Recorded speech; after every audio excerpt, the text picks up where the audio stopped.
So, like a lot of undiagnosed neurodivergent children, I went through this phase where I needed to understand body language, and I studied it deeply pretty much all of middle school, or like 7th, 8th grade. And what is so funny about this to me now is my whole family was like terrified of me at the time because I was really good at it and I could tell what people were at least feeling.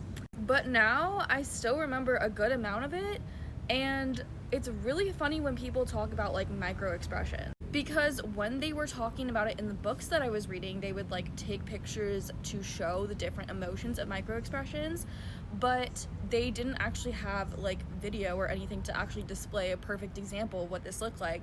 And so here I was like thinking that micro expressions were literally just a half a second, but I'm watching The Summer I Turned Pretty and people are talking about Conrad's micro expressions and how they're so convincing and so good, but they are not a half a second long.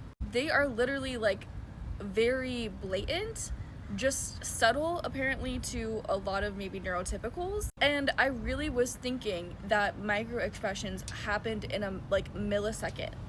And maybe there is some of that still does exist, like the way that I thought it did, but I don't know. When people are talking about micro expressions now, they literally just mean full facial expressions that last from multiple seconds. And that's shocking because like I took it very literally. Also, these expressions are blatantly obvious to me. They are not subtle at all. And I'm shocked that you would even put the word micro in front of these very obvious expressions. Even watching the show, I'm so confused how people were not picking up on the very obvious feelings that he was experiencing. But this is again another example of me thinking that something is blatantly obvious when it's actually quite subtle to a lot of neurotypical.